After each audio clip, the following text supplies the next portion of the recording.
This conference So will now be recorded. now start the session, the cloud front.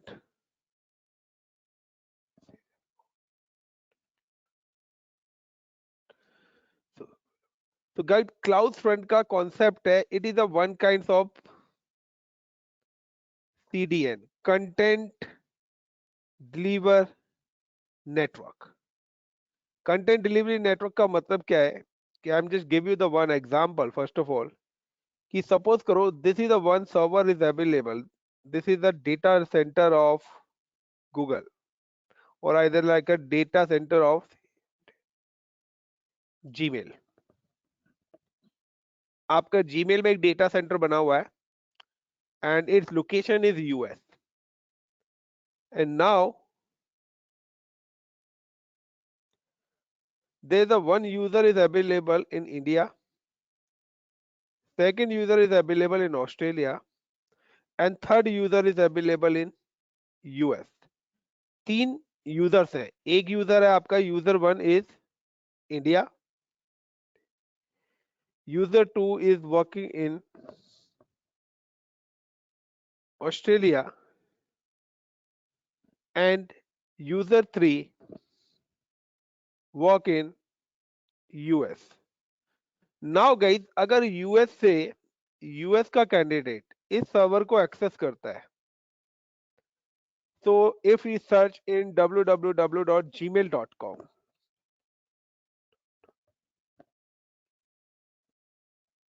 so now this Gmail website access within 3 second. 3 seconds के अंदर ये website access हो जाती है. Y? क्या reason है?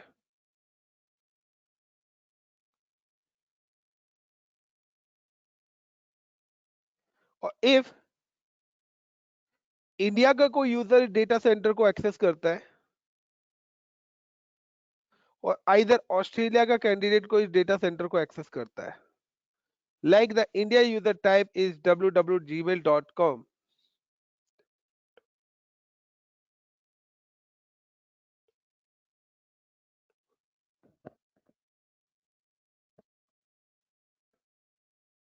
and the same as the Australia candidate type this www.gmail.com, and this website is accessed in a 20 seconds.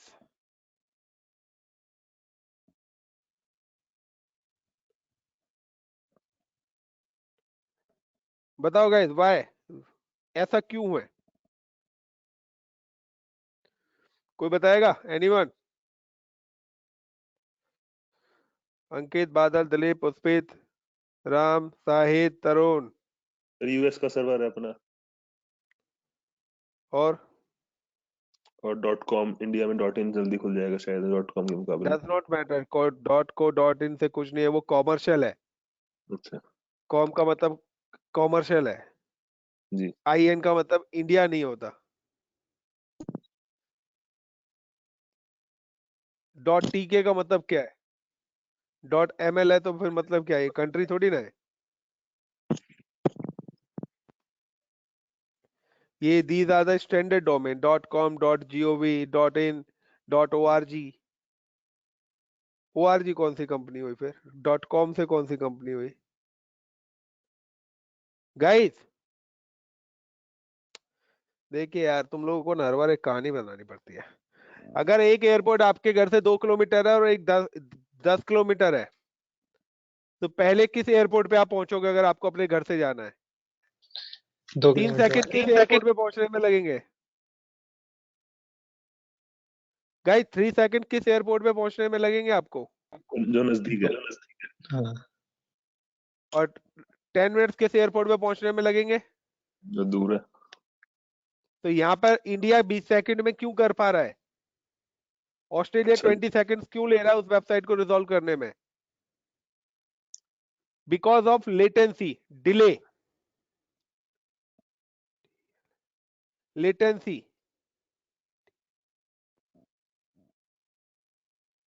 किस चीज का लेटेंसी? डिस्टेंस की वजह से लेटेंसी और डिले आ रहा है. Got it my point everyone? मैं क्या चीज आप लोगों को बताना चाह रहा हूँ, is it clear? Yes sir, clear. But मेरा क्वेश्चन यहाँ पे ये है कि मैं चाहता हूं कि अगर यहाँ पे 3 सेकंड में है तो यहाँ पर भी मेरी ये website with in 3 second open होनी चाहिए। उसके लिए मैं क्या करूं, ये बताइए। अगर मैं चाहता हूं कि इंडिया में भी मेरी जो वेबसाइट है वो विद इन 3 सेकंड अपडेट होनी चाहिए एंड ऑस्ट्रेलिया में भी मेरी वेबसाइट विद इन 3 सेकंड्स में ओपन होनी चाहिए, तो मैं ऐसा क्या करूं कि विद इन 3 सेकंड मेरी वेबसाइट इंडिया में भी ओपन हो और उसमें भी ओपन हो? इंडिया के सर्वर पे इंस्टॉल करनी पड़ेगी। यानी कि तरुण आप कहते हो कि हम इंडिया में भी एक यूएस जीमेल का सर्वर बना दें? Yes. Yes sir. What about other? Yes sir, India में बनाना पड़ता सर्वर एक। चलिए, मैं कह रहा हूं कि हमारे पास मतलब जितनी कंट्रीज है हर कंट्री में हमें अब जीमेल जैसा डेटा सेंटर बनाना पड़ेगा। इट इज 100 मिलियन कॉस्ट, एक डेटा सेंटर की 100 मिलियन कॉस्ट है। अब बताओ कितनी कंट्रीज है हमारे देश में? 209। दूसरा, अगर यूजर वन ने कोई मेल यहां से करी तो वो जितनी भी कंट्रीज है हर कंट्री के सर्वर पे होनी चाहिए। तभी तो अगर यूएस का सर्वर, यूएस की सिस्टम तो इससे कनेक्ट है ना, इस डेटा सेंटर से, और मेल अगर करी है तो अगर आपने जीमेल का सर्वर यहां भी लगा दिया तो ये मेल अगर यहां पर जाएगी तो ये तो इस सर्वर पे सेव हो गई, तो यूएस वाले कैंडिडेट को कैसे मिलेगी ये मेल? क्योंकि इस सर्वर को तो तब मिलेगी ना जब ये मेल आपकी कहां पर आएगी, इस सर्वर पे आएगी। यानी कि मुझे फिर क्या करना पड़ेगा, इन सर्वर्स के बीच में एक रेप्लिकेशन भी देना पड़ेगा, मेलिंग रेप्लिकेशन, तब जाके सारे सर्वर्स क्या होंगे, आपस में कनेक्ट होंगे। यस और no guys? Yes sir, yes sir, yes sir. यानी कि अगर कोई एक मेल यहां पर 1 GB स्पेस ले रही है,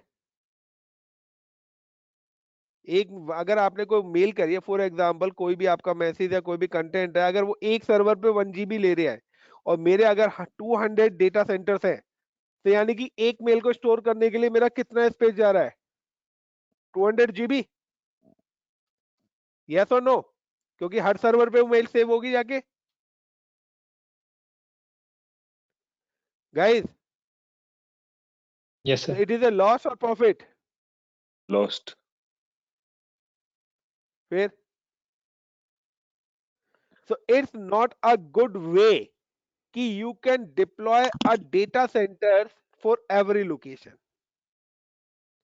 कोई भी कंपनी हर लोकेशन पे अपने सर्वर्स नहीं लगाती है। It deploy data centre in centre point. Google ने अपना डेटा सेंटर एक दो जगह बना रखा है, हर जगह नहीं बना रखा।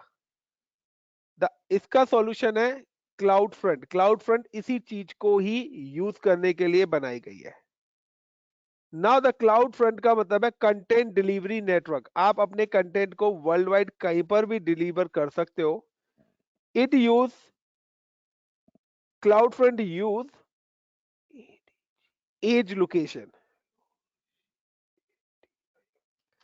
ये आपकी एज लोकेशन यूज करती है, और यहाँ पर जो इसकी एज लोकेशन है, this edge location is I think so 216 edge location है, जिसमें से 205 एज लोकेशन है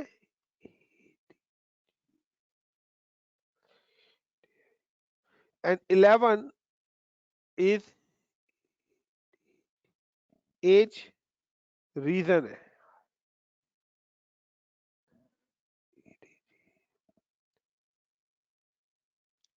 So now I'm just confirm one time, I'm just missing, I'm just search, wait a minute, how many age location of AWS CloudFront?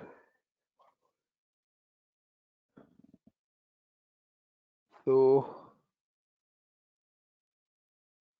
6 new age locations और add on हो चुकी हैं इन 6 new edge locations are located in the following countries. And now the detail page.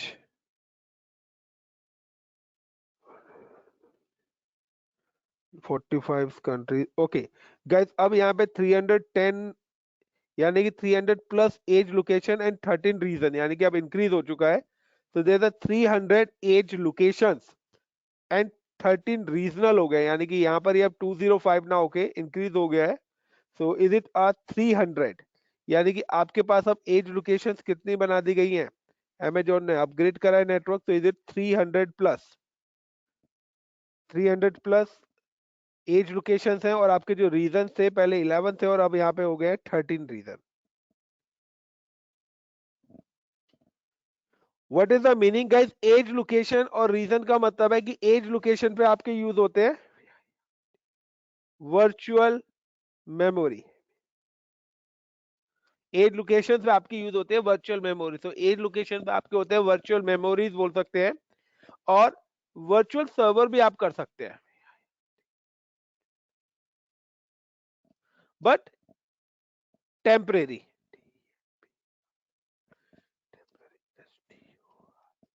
But ये temporary storage के साथ होती है. Look like आपकी RAM.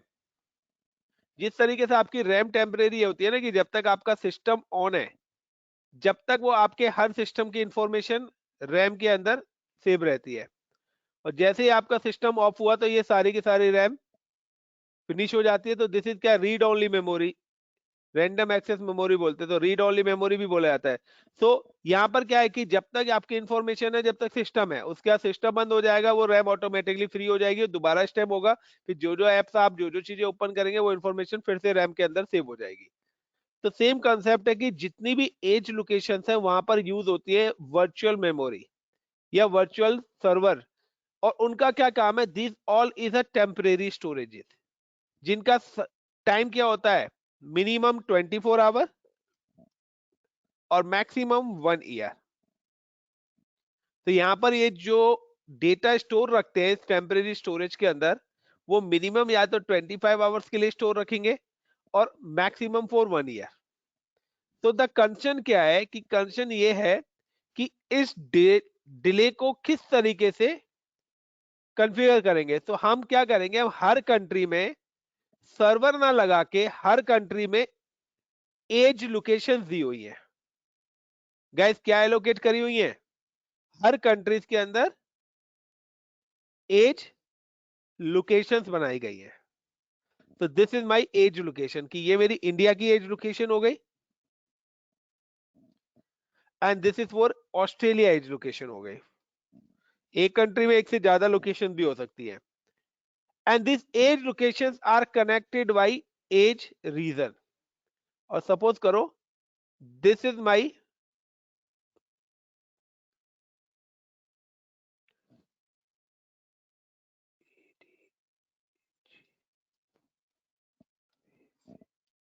region and now the edge regions are connected with my data centers. तो जो मेरा US data centres है वहां पे मेरा एज रीजन कनेक्टेड है and now these locations are connected with edge region. कुछ एज लोकेशंस ऐसी हैं जो डायरेक्ट डेटा सेंटर के साथ भी कनेक्टेड होती है. अब सपोज करो कि यूजर वन ने यहाँ पे सर्च करा www.gmail.com. जब gmail.com करा तो ये जीमेल की जो रिक्वेस्ट है सबसे पहले कहां पे जाएगी? एज लोकेशन पे जाएगी. एज लोकेशन सर्च करेगा वो बोलेगा मेरे पास जीमेल नहीं है. तो क्या करेगा? इस रिक्वेस्ट को फॉरवर्ड करेगा एज रीजन पे. रीजन भी कहेगा मेरे पास कोई जीमेल की रिक्वेस्ट नहीं है. ये इस रीजन को क्या रिक्वेस्ट को कहां भेजेगा? डेटा सेंटर पे. यहां पर मेरा जीमेल का सर्वर है तो जैसे जीमेल का सर्वर आएगा वो रिक्वेस्ट को कहां पे फॉरवर्ड करेगा? रीजन पे. और रीजन उस रिक्वेस्ट को कहां पे फॉरवर्ड करेगा? एज लोकेशन पे.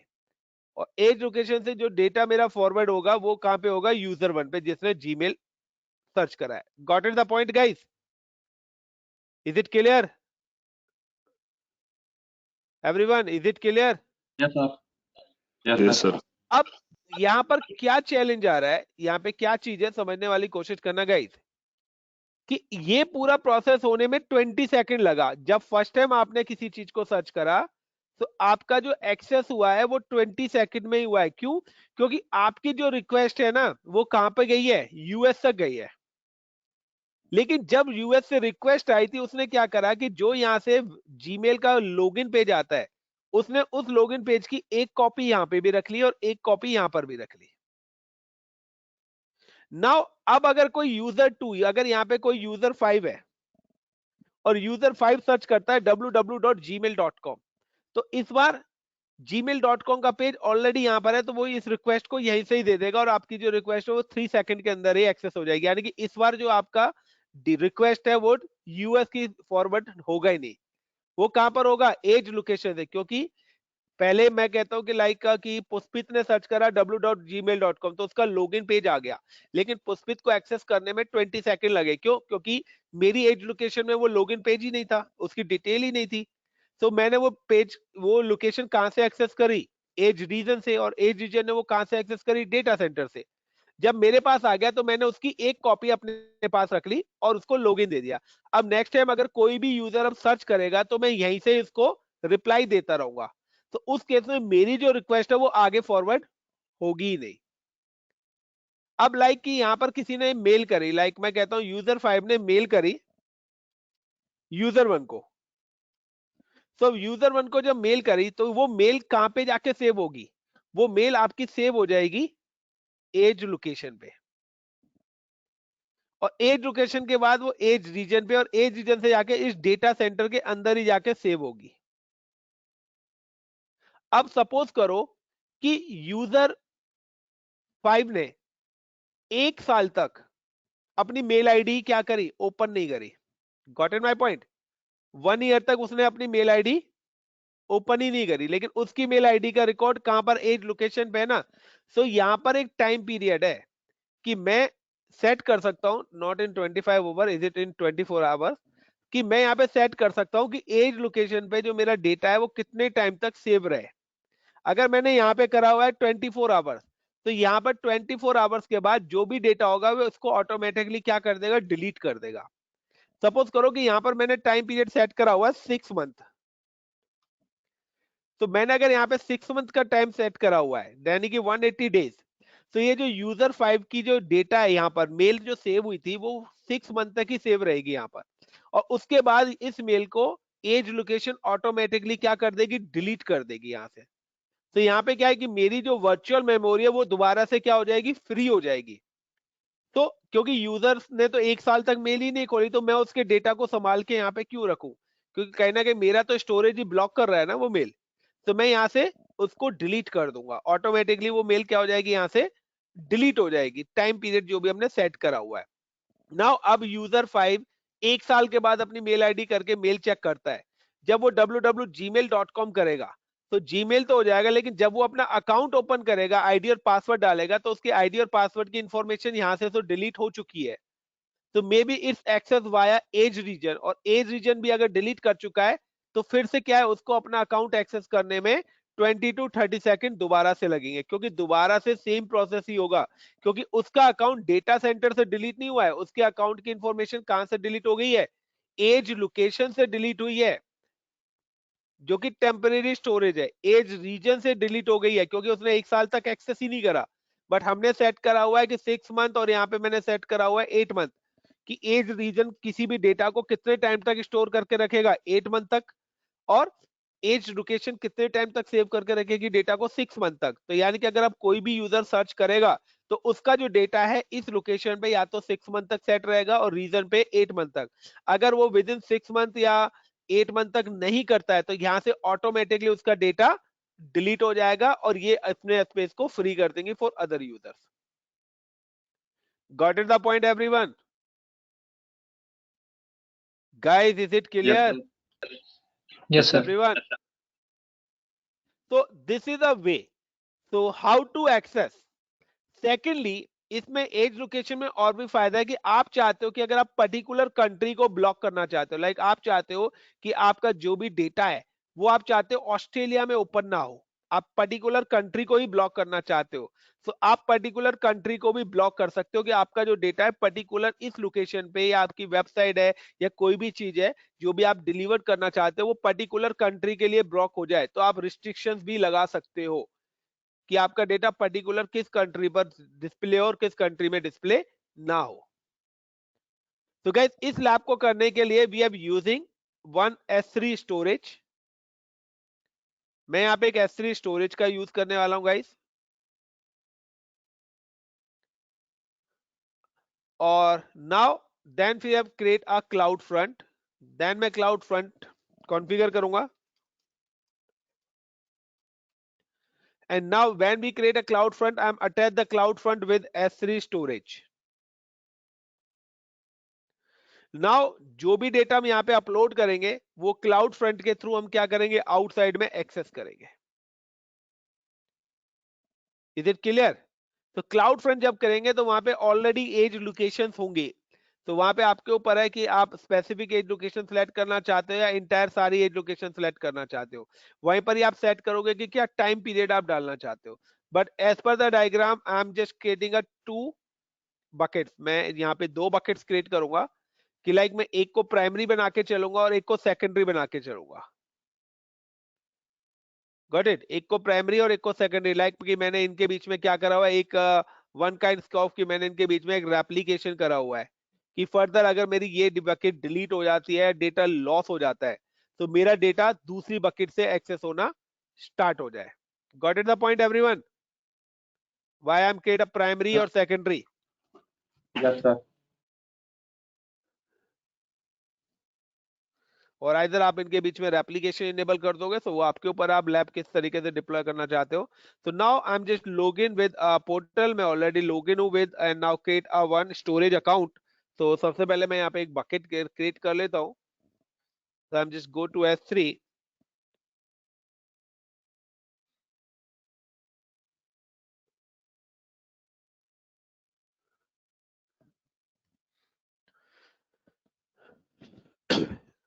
create bucket and give the name of like S, यानी कि मैं देता हूँ ASTORAG स्टोरेज 1, A फॉर अंकित, तो स्मॉल कैरेक्टर में होना चाहिए। A storage 1 नाम दे दिया। I am deploy in Mumbai location of this bucket ACL। now the object oriented, now the give the public access to this bucket. Now I'm not enable any versioning, and now the create. Same as I'm create a one more bucket, and a create a bucket is like ASTORAGE storage 2 के नाम से guys मैं create कर रहा हूँ, Mumbai location में कर ले रहा हूँ, and ACL, and now just click on object, write it, and then just click on unblock. I acknowledge, and now create bucket. तो गाइस वहां पे हम डेटा सेंटर ले रहे थे, यहाँ पर जो मेरा डेटा है सपोज करो स्टोरेज के अंदर है, तो आपको पता है कि S3 बकेट रहती भी डेटा, और now I am just upload the data.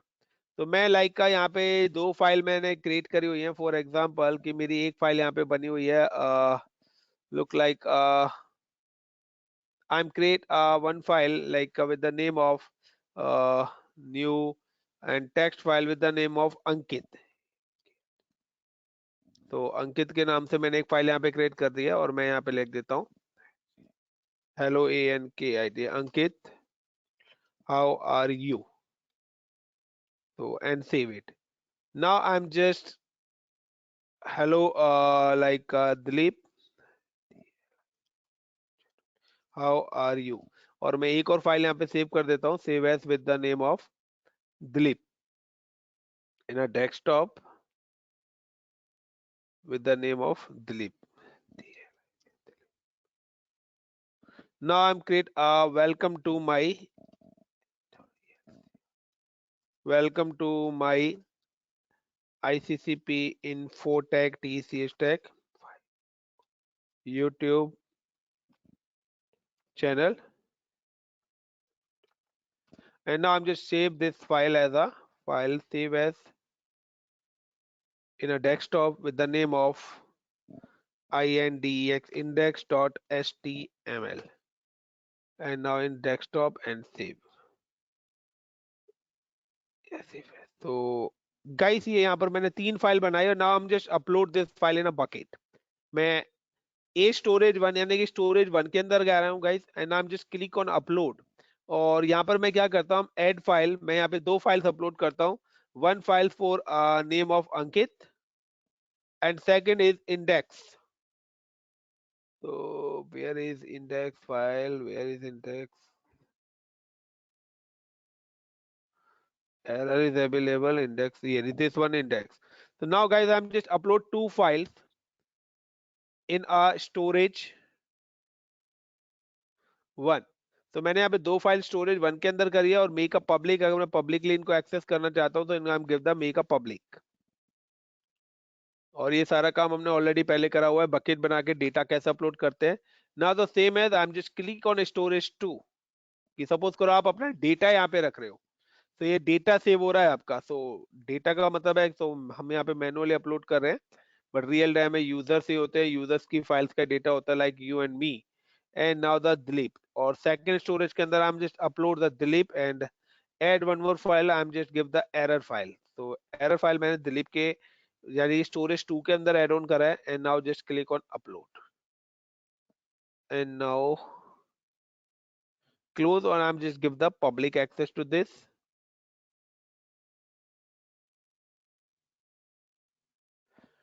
So guys ये मेरे 2 स्टोरेज अकाउंट है, लाइक मैं इन्हीं कंटेंट को डिलीवर करना चाहता हूँ, कि मैं नहीं चाहता कि डायरेक्ट इसके थ्रू हो, मैं क्लाउड फ्रंट के थ्रू इन कंटेंट को एक्सेस करना चाहता हूँ। So now I am just search in CloudFront, CLOUD, CloudFront.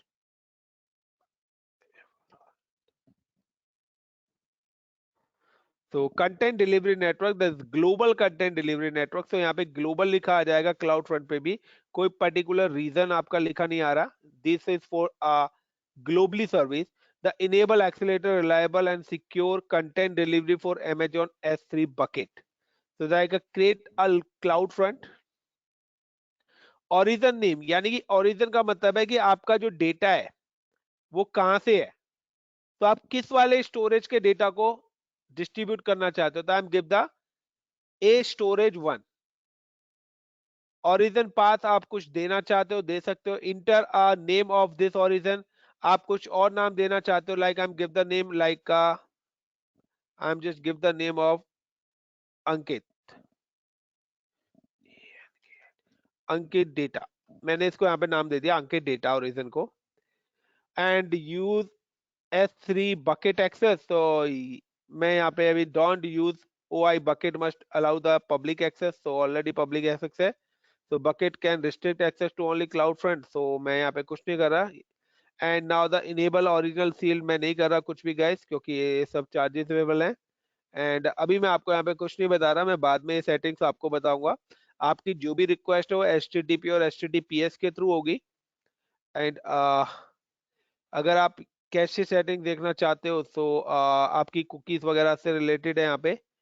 तो और मैं एडिशनल सेटिंग्स रीजंस कुछ नहीं बता रहा। Now you can see the settings of edge locations. तो ऑल एज लोकेशन, या नॉर्थ अमेरिका एंड यूरोप से रिलेटेड कंट्रीज, या North America, Europe, Asia, Middle East and Africa से रिलेटेड, तो कहाँ पर आप पब्लिश करना चाहते हो। फिलहाल मैं यूज ऑल एज लोकेशंस पे मैं सेट कर रहा हूँ। And now create distribution, the parameter minute TTL is required, where TTL, time to leave कहाँ गया।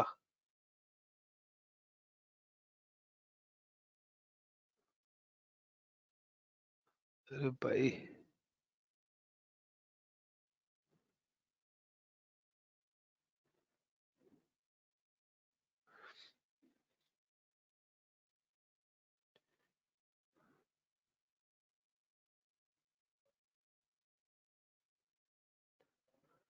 minute TTL is required, कहाँ पर है TTL।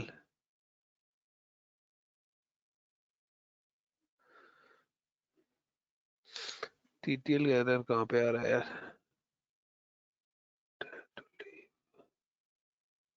या cloud front function lambda is location, ये है आपका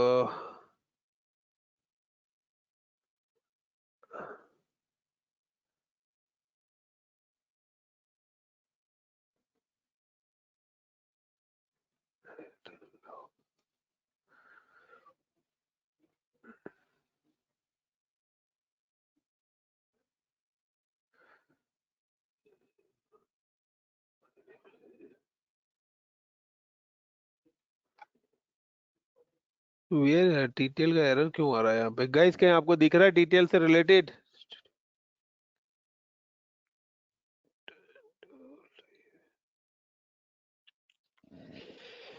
क्या बोल रहा है? The parameters of minimum TTL is required. मैंने टाइम तो कहीं चेंज ही नहीं करा इसमें अभी तक। SSL certificate no need, CNAME no need, Excel list no need, not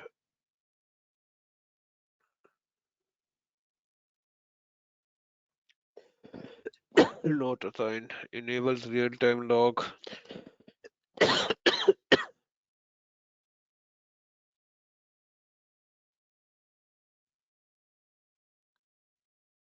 No need.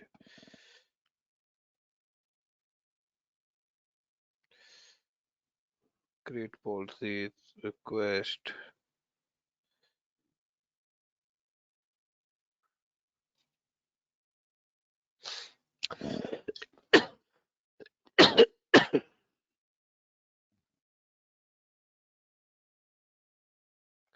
Guys ये आपका टाइम है, यहाँ पे आप देख सकते हो कहाँ पे आ रहा है, इनसाइड द लेटेंसी कैशे के अंदर। जो मैं आपको बता रहा था कि मिनिमम 24 आवर्स का मतलब है कि एक 24 आवर्स में आपके इतने सेकंड्स होते हैं, और दीज आर द 365।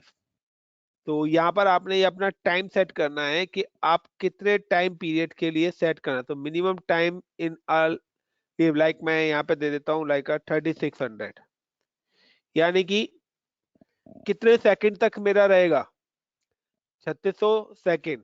तो मैंने यहाँ पे 3600 सेकंड डाल दिया, यानी कि 1 आवर। तो मैं चाहता हूँ कि मेरा जो भी डेटा यहाँ पर सेव रहेगा वो कितने टाइम के लिए रहेगा? 3600, लेकिन default is 24 hours and maximum is 365 days. तो आप मल्टीप्लाई कर सकते हो 60 मल्टीप्लाई 365 डेज को। तो कैलकुलेट आप कर सकते हो यहाँ पर, तो आप अपने अकॉर्डिंग कर लेना इसको नाउ कि 24 आवर्स के अंदर इतने होते हैं। तो आप 365 मल्टीप्लाई 86 कहाँ गया 86400, तो इसको आप मल्टीप्लाई करेंगे तो आपका इतना ही आएगा। And now create distribution. Got it the point guys? तो टाइमिंग आपको देना चाहिए, जो टाइमिंग मैंने ऑलरेडी आपको यहाँ पे बताई थी कि मिनिमम 24 आवर्स का मतलब है ये आपको सेकंड्स में शो करता है, और ये भी आपको यहाँ पे सेकंड्स के अंदर शो करेगा। Got it my point everyone? Yes, sir.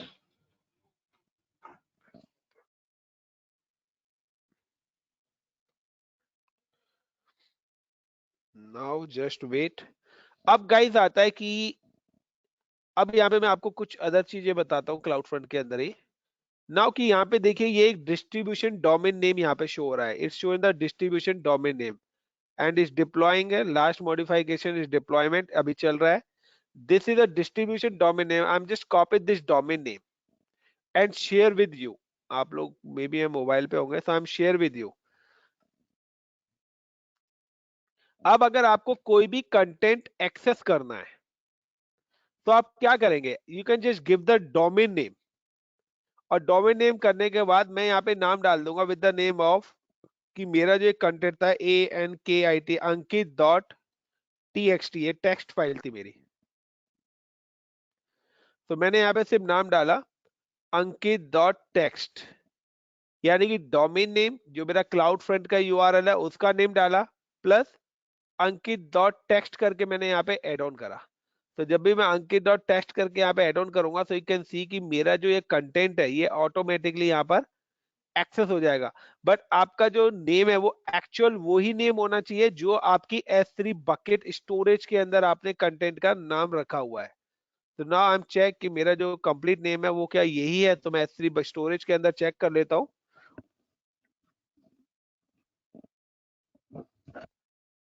तो नेम इज ankit.txt। तो नाउ मैंने यहाँ पे भी वही लिखा हुआ है ankit.txt। तो जस्ट वेट कि अभी मैं वेट करा रहा हूँ, क्यों? क्योंकि मेरा भी यहाँ पे ये डिप्लॉयमेंट में ही पड़ा हुआ है, अभी डिप्लॉइंग हो रहा है। Got it the point everyone? Yes, sir. Now अब यहाँ पे कुछ मैं अदर चीजें आपको एक्सप्लेन करने जा रहा हूँ। यहां पर देखिए आपका आ रहा है, एक आ रहा है ओरिजिन। ओरिजिन का मतलब होता है कि आपका जो डेटा है वो एक्चुअल लोकेशन कौन सी है। मैं जो यहाँ पे एक्सेस कर रहा हूं मैं इस डोमेन नेम के थ्रू कर रहा हूं, तो क्लाउड फ्रंट पे तो मेरा डेटा ही नहीं है ना। क्या हमारा डेटा यहाँ पे रखा हुआ है? नहीं। दिस इज अ वे जिसके थ्रू हम एक्सेस, यानी कि हमारी जो रिक्वेस्ट नेटवर्क में बाहर जाएगी वो कौन सी जाएगी? क्लाउड फ्रंट की जाएगी। तो नाउ ओरिजिन, तो मेरा जो अभी डेटा रखा हुआ है वो कहां पे रखा हुआ है? अंकित डेटा पे। अगर आप यहाँ पे मल्टीपल स्टोरेजेस ऐड करना चाहते हो तो just create a origin, give the name of like का storage 2, and now I am just give the name of storage 2 is Dilip. मैंने सेकंड स्टोरेज का नाम दे दिया Dilip, and now create origin. तो ये देखिए यहाँ पे मैंने क्या कर दिए? 2 ओरिजिन। तो आपके ऊपर, आप मल्टीपल ओरिजिन यहाँ पे ऐड कर सकते हो। नाउ कि अब इन ओरिजिन को आप ग्रुपिंग करना चाहते हो तो you can also create a origin group. और यहाँ पे आप किसको प्राइमरी और किसको सेकेंडरी बनाना चाहते हो, so you can just give the name of group like का Ankit and DLIP Dilip storage group. तो storage group Ankit and Dilip storage group, ये मैंने नेम दे दिया। और now I am add the Ankit, then add, तो अंकित को मैंने प्राइमरी बना दिया, देन ऐड दिलीप, दिलीप को मैंने सेकेंडरी बना दिया। तो नाउ द प्राइमरी अभी कौन से, यानी कि मेरा जो डेटा है वो किस बकेट का एक्सेस होगा? अभी अंकित का। Got it guys? And now create. Fail over होने पे कौन सा एरर आया तो वो भी सिलेक्ट कर लिया। तो इज इट क्लियर गाइस? आपको जो भी बकेट्स ओरिजिन करानी है, जो डिस्ट्रीब्यूट करानी है, तो पहले वो ओरिजिन को आपको क्या करना पड़ेगा? एड ऑन यहाँ पे करना पड़ेगा। Is it clear? Origin sir now I am just go to again cloud front. मैं दोबारा से क्लाउड फ्रंट पे जाता हूं और मैं देखता हूं इस status is enable. Now I am just copy the domain name guys, जो डोमेन नेम है आई am just copy this domain name and type is a domain name is here /ankit ankit.txt। तो नाउ ये देखिए, hello Ankit how are you, आपका data access हो गया, but आपको ये नहीं पता लग रहा कि ये डेटा किस लोकेशन से आ रहा है। Is it clear guys?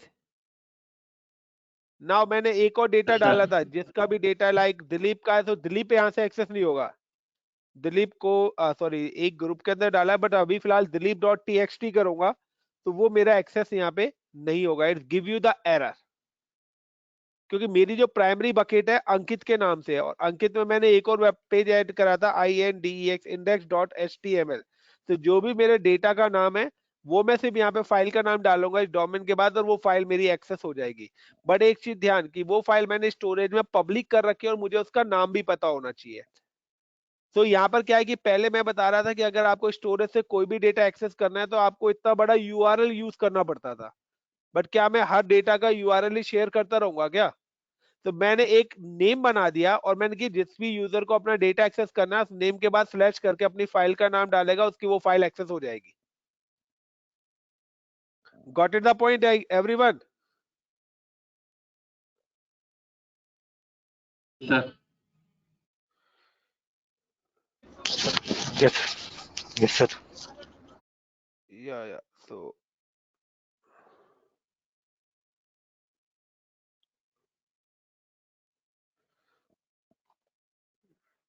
One minute guys.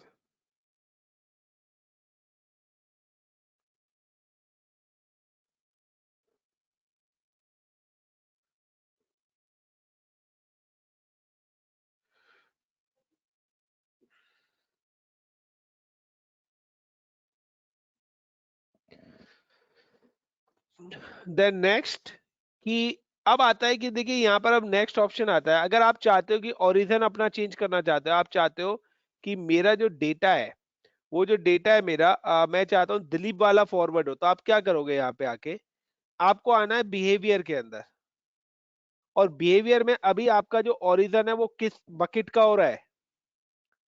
अंकित का। आपको ये आके अपना बिहेवियर एडिट करना होगा, और एडिट करने के बाद आप यहाँ पे अंकित डेटा की जगह दिलीप सिलेक्ट कर लो।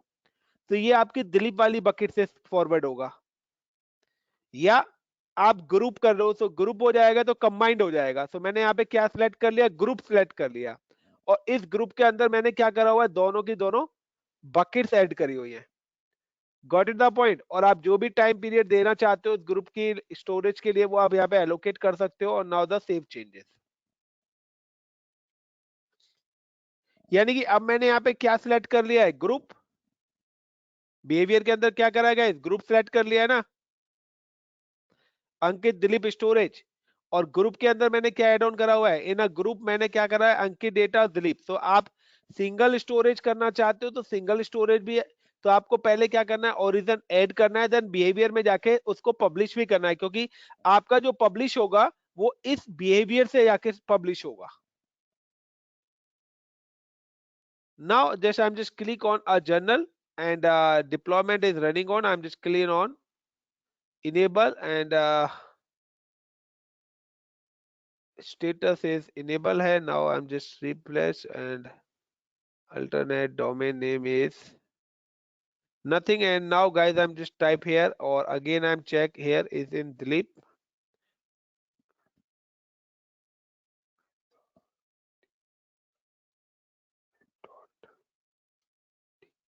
तो अभी भी ये ओपन होगा या नहीं होगा, इट्स नॉट ओपन। और यहाँ पे मैंने एक और पेज बना रखा था error.html,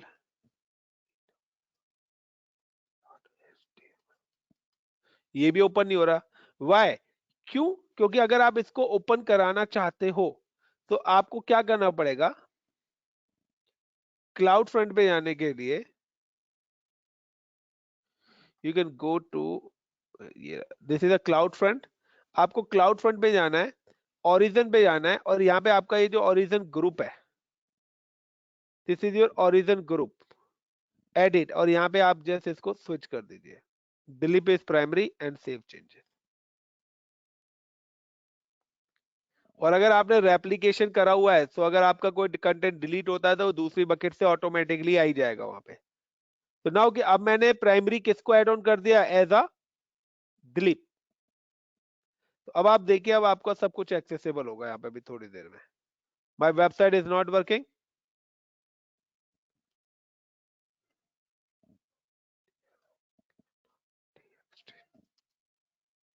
got it the point guys. But आपको लोकेशन, आपको ये नहीं पता कि ये डेटा जो है दिलीप फाइल रखी कहां पे हुई है, क्योंकि यहाँ पे कहीं भी स्टोरेज इंफॉर्मेशन नहीं आ रही है। नाउ मैं अब इसको बकेट्स को पर्टिकुलर इस कंटेंट को ब्लॉक करना चाहता हूं, तो this is a geographic restriction. मैं यहाँ पे आया, then edit, then block list. Sir hello, हाँ बताइए। एंड गाइस ब्लॉक लिस्ट में आने के बाद आई एम सिलेक्ट कंट्री, सो मैं कोई और कंट्री तो नहीं कर सकता, मैं यहाँ पे इंडिया को ब्लॉक कर देता हूँ। I am just select India and then save changes. तो गाइस अब मैंने इंडिया के लिए यहाँ पे क्या कर दिया, इसको ब्लॉक करा है। Now I am just block for India, I am just copy and then go to the incognito window. तो मैं इनकॉग्निटो विंडो पे ओपन करता हूँ, तो अभी भी ओपन हो रही है, जस्ट वेट। और गाइस आप अपने एंड पे you can see the Amazon CloudFront distribution configuration block access for your country। तो यहाँ पर क्या है कि मैंने इंडिया के लिए इस कंटेंट को, यानी कि इन कंटेंट को, इस पर्टिकुलर URL लिंक को ब्लॉक कर दिया, लाइक ERROR error.html। तो यहाँ पे कुछ भी ओपन नहीं होगा, यानी कि इस पर्टिकुलर नेम को, यानी कि इस पूरे इंटायर नेम को, इस डोमेन को ही मैंने इस पर्टिकुलर इंडिया कंट्री के लिए ब्लॉक कर दिया है। तो अगर इस कंट्री के लिए मैंने ब्लॉक कर दिया तो मेरी यहाँ पे कोई भी चीज ओपन नहीं होगी। But if I am just unblock, अगर मैं यहाँ से इसी चीज को अनब्लॉक कर देता हूँ, now I am just go to cloud front and go to the edit and then allow access and remove it and no restrictions and save changes। and now guys you can see कि इस समय अगर मैं इसको access करूंगा तो ये यहाँ पर ओपन हो जाएगा, जो मेरा भी ब्लॉक पड़ा है content. Just wait, refresh, if my is value is update then it's open, just wait guys for 1 or 2 minutes। my website is not working is again open, and now Dilip And now Ankit.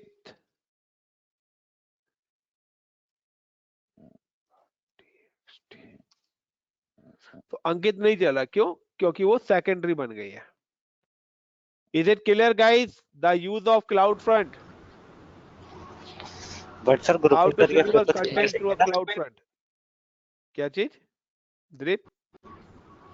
Sir, grouping करिए तो दोनों cess होने चाहिए ना, अंकित और दिलीप दोनों। नहीं, दोनों नहीं होंगे, वहां पे प्राइमरी और सेकेंडरी के हिसाब से एक बार में एक ही स्टोरेज होगा ना। अगर आपने वहां पे रेप्लिकेशंस करा हुआ है तो वो है कि आपका क्या है कि आपने दोनों बकेट्स एक साथ नहीं चलेंगी। वहां पे प्राइमरी और सेकेंडरी का कॉन्सेप्ट है। सर प्राइमरी यहाँ क्रैश हो जाता है तो अपने आप सेकेंडरी खुलेगा? नहीं, मैनुअली आपको करना पड़ेगा। तो ये सेकेंडरी तो बनाई वो गेम था वैसे। देखिए, प्राइमरी सेकेंडरी दो केस में है। या तो आपका प्राइमरी सेकेंडरी का मतलब है यहाँ पे दोनों में अलग अलग है, या आप दो बकेट्स पैरेलली बनाइए। आपने दो बकेट्स बनाई है और इनके बीच में रेप्लिकेशन है कि प्राइमरी में जो डेटा है वही सेकेंडरी में भी जाए। Got in my point?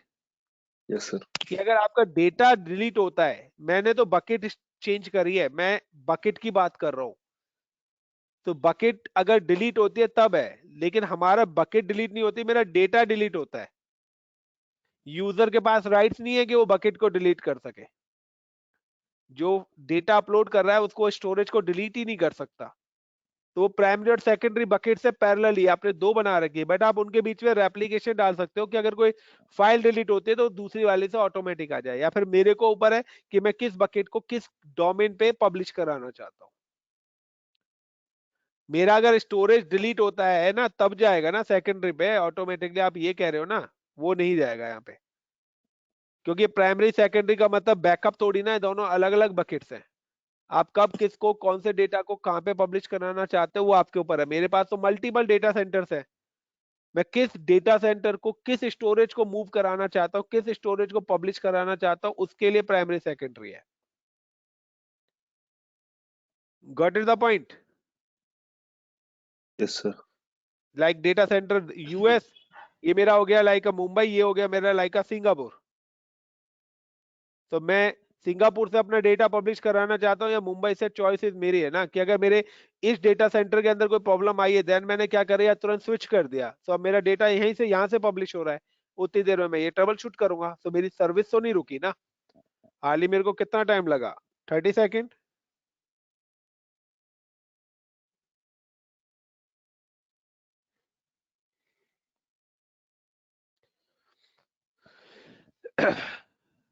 Now guys, this is a payable service, so please delete करना ना भूलें क्लाउड फ्रंट को। तो इतना ज्यादा पैसा नहीं लगता है, बट फिर भी पहले ही आपका डिसेबल्ड होगा, और डिसेबल्ड होने के बाद ये आपकी सर्विस डिलीट होगी।